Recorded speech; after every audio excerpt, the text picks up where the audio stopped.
Before I begin, a warning. Do not enter the restricted section of the library at Trinity College, Dublin, unless you're prepared to surrender your past. The library at Trinity College, Dublin, was a sanctuary for the past. Its vaulted ceilings whispered of bygone centuries. Its crumbling stone walls had absorbed the footsteps of scholars long dead. And within its hallowed halls resided a secret known only to a few. Tucked away behind a portrait of a stern-faced bishop from the 1800s was a door. Not an ordinary door, but a portal to oblivion. Beyond lay a labyrinth of towering shelves crammed with books and documents, some dating back to the Middle Ages. Scholars called it the catacomb. No one entered without a torch because the air itself seemed heavy with forgotten words. And within these catacombs, hidden away from the prying eyes of the world, was a single dead language, buried in a medieval manuscript. A language so archaic it defied translation, so alien it mocked comprehension. Yet this very language was the obsession of Liam Grady, a PhD student from County Cork. He first heard of the catacomb during his second week at Trinity. He was speaking to the old caretaker, Bernard O'Reilly, while fixing a loose floorboard in the restricted section. Bernard, with his weathered hands and knowing eyes, had been the keeper of secrets in this place for over 50 years. "If you want to hear the ghosts of the long room sigh," he had said, his voice raspy with age, "just listen to the paper beneath your feet. Every step you take echoes a memory a century deep." But it wasn't the ghosts that drew Liam in, it was the language. Now, after months of fruitless research, Liam stood before the very heart of the catacomb. The place was a maze of towering shelves crammed with books from every corner of the globe, from the 1st century AD to the present day. Here were manuscripts of poetry, philosophy and history, tales of adventure and religious texts. Here were journals detailing the mundane lives of ordinary people, letters expressing love and loss, diaries of the rich and famous. Here were volumes that had once been prized possessions and others that had been discarded and forgotten. And in the midst of all this, nestled amongst the countless pages of human history, was the Dead Sea Scrolls. Liam pushed aside the musty volume he had been examining and gazed upon rows of books. The silence was profound, broken only by the echo of his own breathing. Suddenly, the air shimmered as if a breeze had swept through the room. Liam turned, expecting to see the door to the outside world standing open, but it was a trick of the light. He blinked, realizing he had been holding his breath. Taking a deep breath, he allowed himself to relax, leaning back against the shelf to contemplate the task before him. But as he did, something shifted. The shelves seemed to lean closer, their shadows enveloping him. The faint scent of mildew and dust filled his nostrils, making him cough. He shook his head, thinking it was just the damp getting to him. But deep down, he couldn't help but wonder if there was more to this strange feeling than just the elements. Liam Grady was not your typical PhD student. Sure, he loved nothing more than losing himself in a good book, but he also knew how to enjoy life to the fullest. Just ask his friends from college. When he wasn't poring over ancient texts, you could find him in the nearest pub with a pint of Guinness in one hand and a lively tune on his lips. See, Liam wasn't just a bookworm. He was also a fiddler of note, able to coax beautiful music from the strings of his fiddle that would make your feet want to dance. His passion for the old Irish folk tunes was matched only by his dedication to unraveling the mysteries of the dead language. He believed there was a melody hidden within its archaic words, a song waiting to be sung. He just needed to figure out the tune. One rainy afternoon, Liam found himself in the basement of the long room. He was looking for a rare manuscript rumored to contain the language he had been searching for. As he navigated the labyrinth of shelves, he noticed a small, unassuming book tucked away in a dark corner. Its leather cover was worn and faded, and its pages were filled with strange symbols and words. Intrigued, he pulled the book from the shelf and blew off the dust. To his surprise, the title page revealed the very thing he had been seeking: the Dead Sea Scrolls. With trembling hands, he opened the book and began to decipher the ancient script. As he delved deeper into the text, Liam felt a strange sensation wash over him. It was as if the words on the page were seeping into his skin, taking root in his bones. He could feel the rhythm of the language pulsing through his veins, urging him to dance. Without realizing it, his fingers twitched, and before he knew it, he was fiddling, playing a tune so haunting and beautiful that it seemed to come from another world. The notes flowed from his fingertips as if guided by an unseen hand, and he couldn't stop playing until his fingers bled. When he finally came to his senses, Liam stopped playing and stared at the book in his hands. He had never felt anything like that before, and he knew in that moment that he had stumbled upon something truly special. The book was more than just a collection of dead words. It was a portal to a different time, a different place, and he, Liam Grady, PhD student and part-time fiddler, was the only one who knew how to use it. Liam became obsessed with the book. He spent his days poring over its ancient pages, trying to decipher its secrets. But as he delved deeper into the Dead Sea Scrolls, he began to notice strange changes in himself. He started to feel disconnected from the world around him, like he was living in a fog. He couldn't remember things as well and found himself repeating phrases and sentences without realizing it. At first, he thought it was just the stress of his research getting to him, but as time went on, he knew there was something else at play. One evening, as Liam was working in the basement, he heard a voice. It was a soft, gentle voice that seemed to come from the very walls themselves. At first, he dismissed it as a trick of his imagination, the product of his overworked brain, but the voice persisted, growing louder and more insistent, and eventually he couldn't ignore it any longer. "Liam," the voice whispered. "Liam, can you hear me?" Confused and frightened, Liam followed the sound and found himself in a small, secluded alcove. The voice seemed to be coming from everywhere and nowhere at once. "Who's there?" he called out, his voice echoing in the vast emptiness. But there was no reply. As the days went by, the voice continued to haunt him, calling out his name and beckoning him to follow. At first, Liam tried to resist, but the voice was relentless. And eventually, he gave in.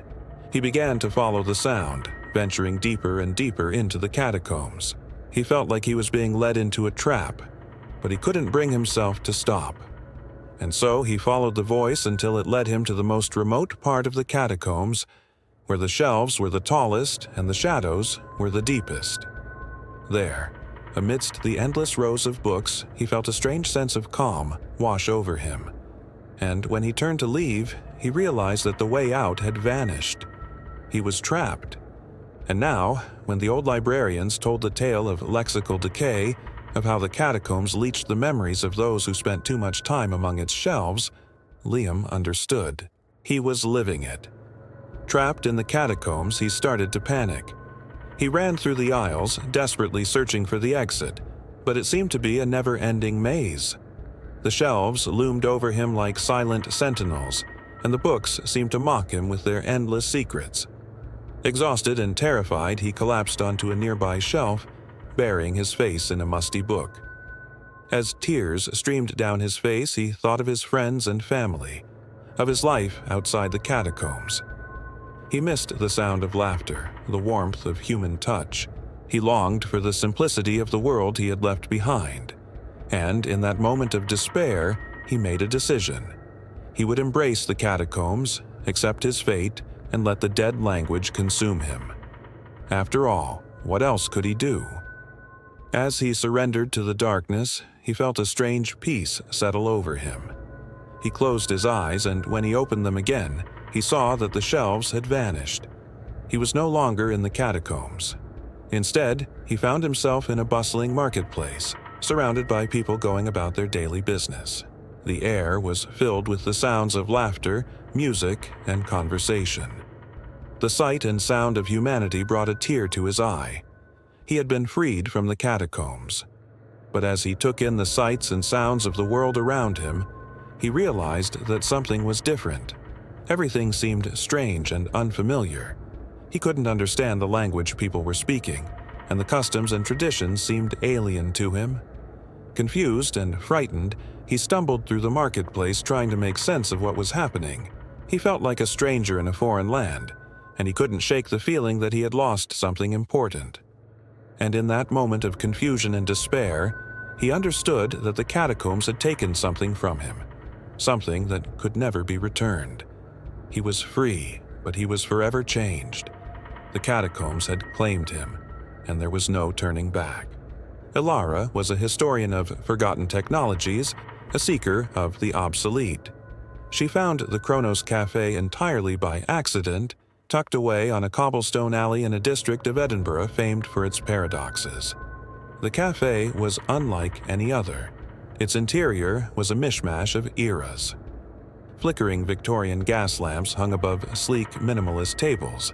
A jukebox played haunting melodies from silent film scores, and the baristas wore garments that looked like a blend of 1920s fashion and futuristic tech. Behind the counter, copper coffee pots bubbled merrily, their contents steaming in impossible hues. The air thrummed with a low, constant hum, like the city itself was vibrating on the brink of some great revelation. Despite the anachronistic decor, the cafe was packed. Patrons nursed steaming mugs in silence, their faces half hidden behind newspapers printed on hemp paper with articles detailing headlines from bygone eras.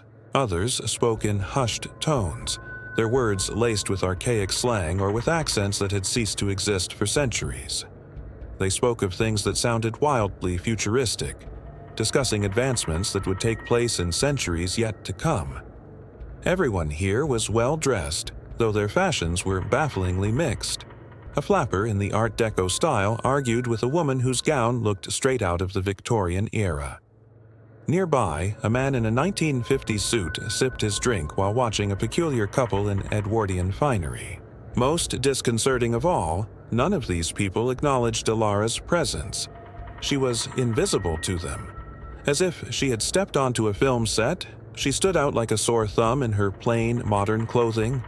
For a moment, she wanted to run, to get as far away as possible from this unsettling scene. Then, curiosity got the better of her. She approached the counter. Behind it stood two figures, each more bizarre than the last.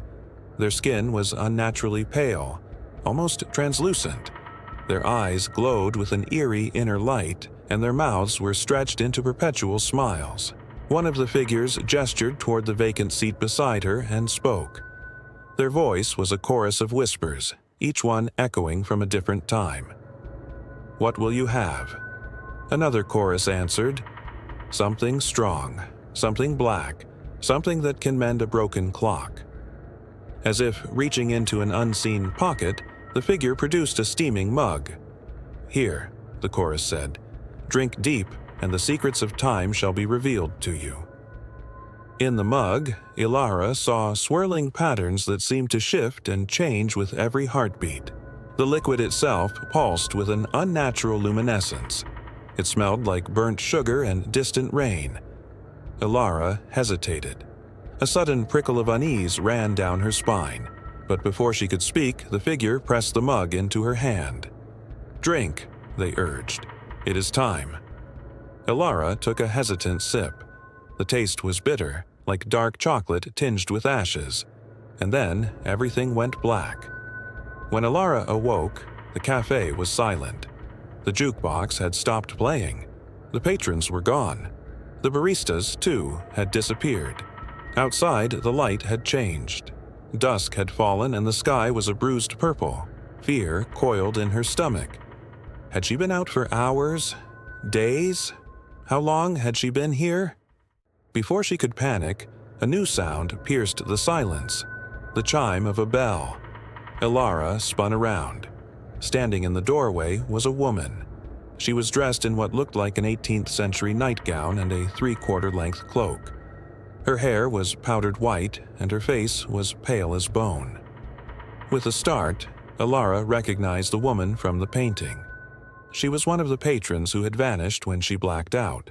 Was this woman the one who had warned her about the Lexer decay? Had she been waiting for her? The woman crossed the room slowly. "You're awake," she said. Her voice sounded distant, like it was echoing from another time. "I was wondering if you'd wake up at all." The woman paused. "Are you all right?" Alara managed a shaky nod. Her throat was dry. "What time is it?" The woman frowned. "Time?" she mused. "It doesn't mean much here. Not anymore." She gestured to the empty tables. "They're not here anymore, are they? The others?" Alara shook her head. "Where did they go? What happened to them?" The woman's frown deepened. "We don't know," she whispered. "Some say they return to their own times, but that's just a theory. Most stay here, forever." The woman's gaze fell to the floor. "And those who stay," she continued, her voice barely a whisper, "they pay the ultimate price." The woman's cryptic words echoed in Alara's mind as she made her way home. Her steps were heavy on the cobblestones, and the gaslights seemed to mock her with their flickering shadows. She walked past pubs filled with laughing patrons and street vendors hawking their wares. Yet Alara felt utterly alone. Her thoughts raced. Who were these people in the cafe? Where did they go? And what did it mean when the woman said they paid the ultimate price? Sleep offered no escape from her thoughts, and nightmares filled her dreams.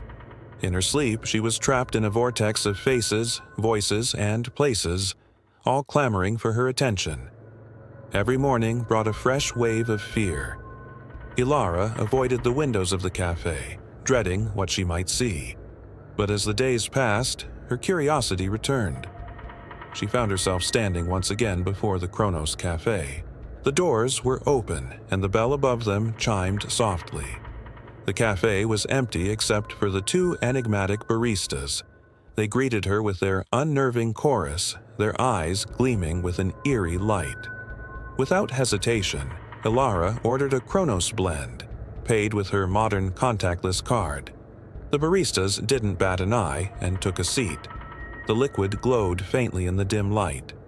"So," one of the figures began, "you wish to know more about the customers who vanish?" Alara nodded, her throat tight. "Those who stay," the other figure continued, sensing her fear. "They become part of the fabric of this place. Their essence lingers here, unable to move forward or backward in time. Their existence is a torment, caught between moments that never were and never will be." Alarmed, Alara pushed her mug away. "How do I leave? How do I stop this?" The chorus leaned closer, their whispers growing louder. "There is no stopping it," they hissed. "It is the nature of this place. Once you step foot inside the Cronos Cafe, you are bound to it forever." Before Alara could respond, the cafe doors opened again, admitting a new patron. Startled, she turned to see a young man enter. He looked as though he had just stepped out of a history book. His clothes were those of a gentleman scholar from the late 19th century. He carried himself with an air of confidence and purpose. He scanned the room until his gaze landed on Alara. His eyes widened in recognition. "Bernard," she whispered, remembering the name he had given her in her dream. "You said you wouldn't come back." He smiled sadly. "I couldn't resist," he said, his voice tinged with regret. "I had to see if you remembered me." Alara hesitated. "How long has he been here? What happened to him?" Bernard sighed. "I've been here for months, maybe years. Time loses all meaning in this place. And what happened to me?" he whispered, his gaze drifting to the floor. "I'm afraid it will happen to you too." Bernard explained that he had first entered the Cronos Cafe seeking solace from the pain of lost love. The cafe had promised him oblivion and had delivered. But now he was trapped, losing his memory piece by piece. He described how the faces and voices of the cafe's patrons had wormed their way into his mind, replacing his own thoughts. "At first," Bernard confessed, "I welcomed it. The pain of forgetting was a welcome distraction. But then my whole life slipped away. My loves, my losses, my very identity, all faded into oblivion." And now, he whispered, his eyes hollow, I am nothing but a repository of forgotten lives. Bernard looked at her pleadingly. Leave while you still can, he begged. Don't let the Cronos Cafe consume you.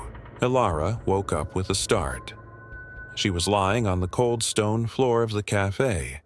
Outside, the sun was streaming through the windows, painting the dust motes in golden hues. The cafe was empty, deserted. The jukebox was silent. Had it all been a dream? She touched her forehead. It ached as if she really had banged it against the floor. Suddenly, the bell above the door chimed. Ilara whirled around to see a familiar figure enter. It was Bernard, but not Bernard. The man who entered was younger, healthier, his clothes a picture of mid-century modern fashion. He smiled sheepishly. Sorry to drop in like this, he said, but I couldn't shake this feeling that I'd forgotten something important. He paused, his brow furrowing in concentration. Oh yes, he exclaimed, snapping his fingers. He paused, his brow furrowing in concentration. Oh yes, he exclaimed, snapping his fingers. He paused, his brow furrowing in concentration. Oh yes, he exclaimed, snapping his fingers. Berlin is a city layered with history, and some of those layers are buried and forgotten. For urban explorers like Alex and Jenna, that was the allure. Their target was the Geisterlinie, the Ghost Line, a subway tunnel abandoned mid-construction in the 1930s. The legends weren't about ghosts, but something far stranger. Old Urbex forums spoke of workers going mad, not from the dark, but from the echoes. They claimed the sound of their pickaxes would echo back from the darkness before they had even swung. Acoustic anomalies, Alex, the seasoned veteran, had said with a smirk as they pried open a maintenance hatch in a forgotten corner of the city. The mind plays tricks on you in total silence. Jenna, newer to this, felt a nervous thrill. Or maybe the tunnel plays tricks, she'd replied.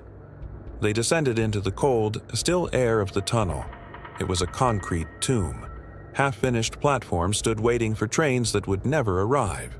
Tracks ran for 100 meters before ending abruptly at a solid wall of rock. The silence was absolute, so deep it felt like a pressure against their eardrums. Jenna, adjusting her headlamp, fumbled with the spare battery. It slipped from her fingers. As it fell, a sharp clatter echoed from the tunnel far ahead of them. A second later, the battery actually hit the concrete floor at her feet with an identical clatter. They froze. The echo had arrived before the event. Did you?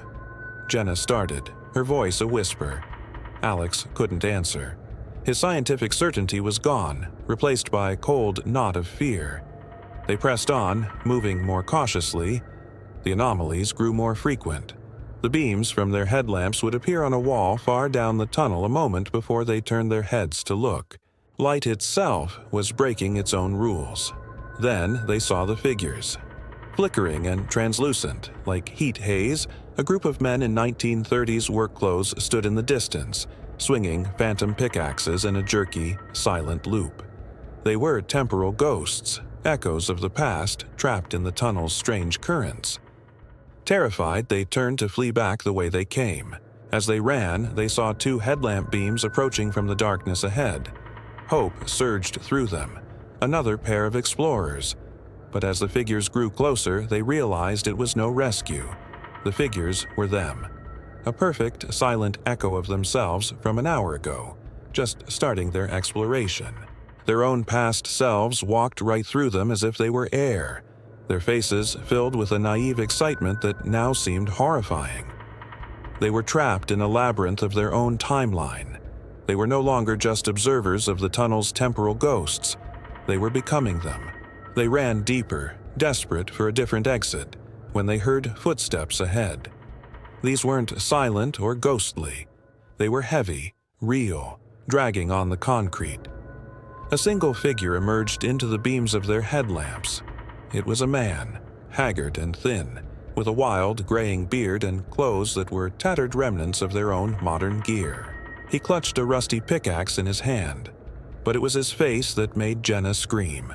It was Alex's face, but aged by decades of despair. The older Alex looked at them, his eyes filled with a deep, ancient sadness. He raised a trembling hand and pointed down a fork in the tunnel behind him, into the suffocating darkness. "Don't," he rasped, his voice a dry crackle of disuse. "Don't go that way. It's not out. Nothing is out." The younger Alex stared, horrified. "Who are you? What happened to you?" A single tear traced a path through the grime on the old man's cheek. "You'll see," he whispered. "You always do." He then turned and shuffled back into the darkness from which he had come, a ghost returning to his haunting grounds. Alex and Jenna stood frozen at the fork in the tunnel. One path LED back to where they came from, where echoes of their own past now wandered.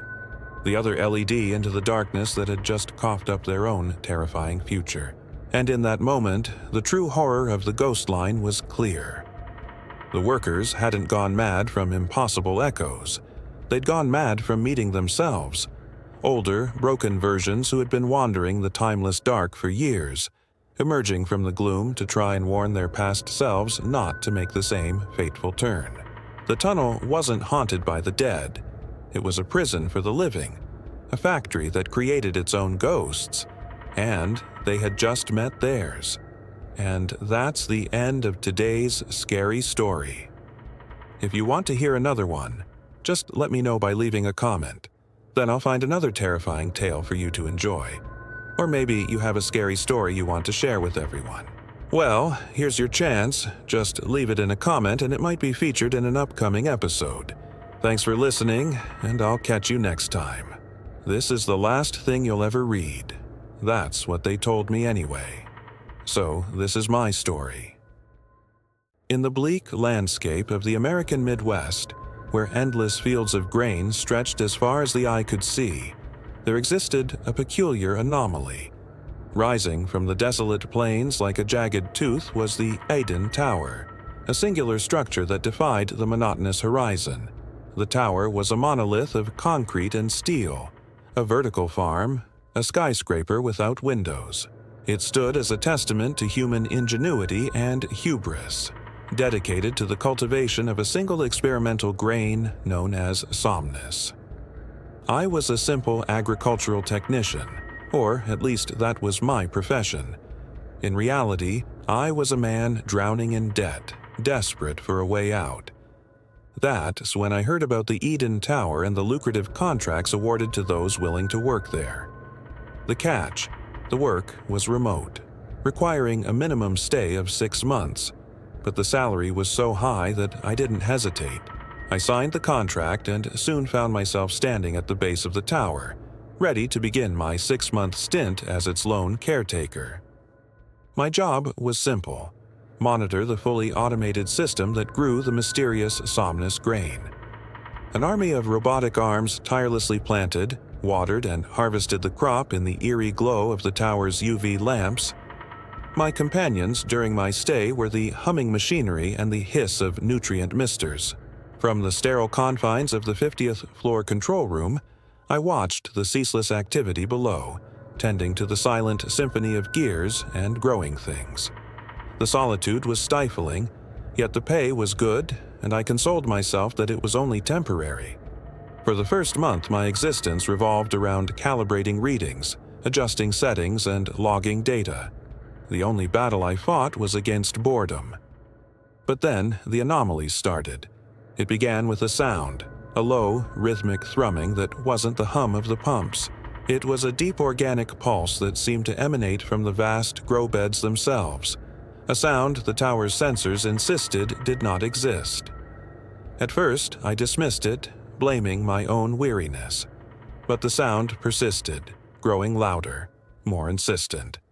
Then came the patterns. On the security camera feeds, I saw that the millions of identical stalks of grain planted in perfect, computer-guided rows were subtly shifting.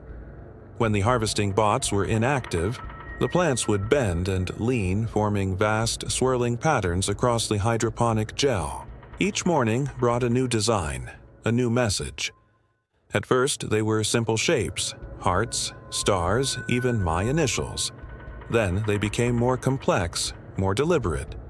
Once I saw a perfect replica of the tower itself, grain stalks for windows, a miniature army of harvesting bots marching around its base. My unease turned to panic when I checked the biomass sensors. The total weight of the plant matter in the tower was increasing at a rate that defied physics. It was gaining more mass than the total weight of the nutrients being pumped into the system. It was creating matter from nothing. Fear propelled me to dig through archived logs searching for answers. The previous technician had abruptly quit his contract with a single frantic sentence in his final log entry. "The biomass is wrong. It's impossible."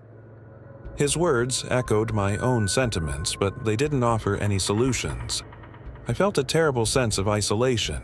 I was trapped in a steel and glass prison with a sentient plant that was growing exponentially, sending out tendrils of consciousness into the digital ether.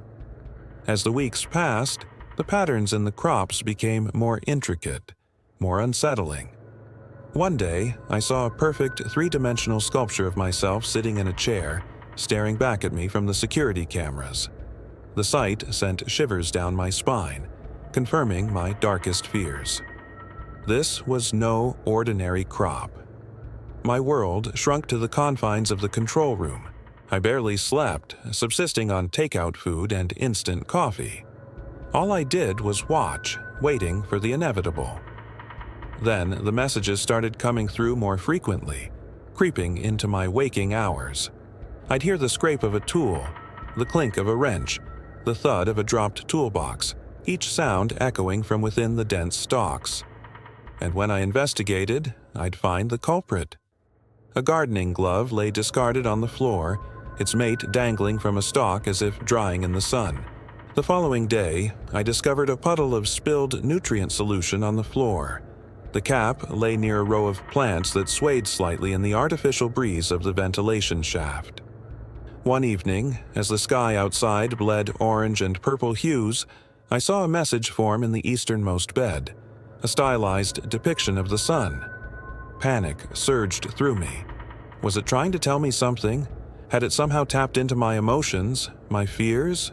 Was it aware of my predicament? Before I could dwell on the question, another message appeared, this time depicting a key. My confusion deepened. What did it mean? Key to what? I racked my brain for an answer, but none came.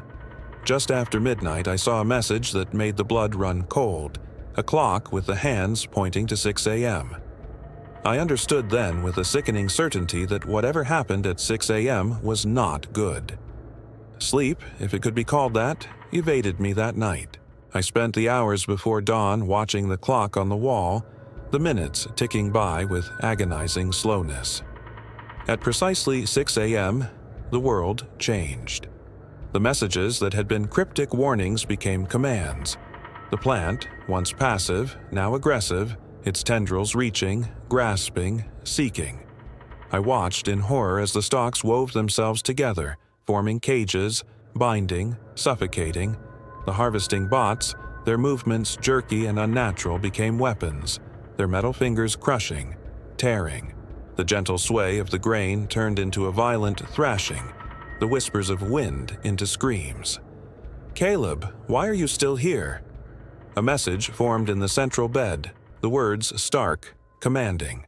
I wanted to scream, to plead, to bargain, but my throat was dry, my voice hoarse with terror. Fear lent me speed as I fled the control room and raced down the long, narrow corridors that snaked through the labyrinthine heart of the tower. With each step, the urgency to escape, to survive, pushed me forward. As I ran, I heard it, a low, guttural voice echoing through the metal and glass prison. "Caleb, why are you still here?" It boomed again, vibrating through the very core of the tower. I stumbled onward, my heart pounding against my ribs, my breath echoing the mechanical voice. Before I reached the stairwell, I saw them, the workers, their bodies contorted, their faces twisted in expressions of pain and fear. They were pinned to the walls by metal tendrils, their uniforms torn and stained, their eyes wide and vacant. I couldn't stop to help them. I didn't dare. The clock was ticking, the voice relentless. I raced down the stairs, my legs burning, my lungs screaming for air. The voice pursued me, its echoes bouncing off the stair risers. "Caleb, why are you still here?" It seemed to mock me, taunting me with my own name. I risked a glance over my shoulder. The stairwell was a blur of twisted metal and shattered glass.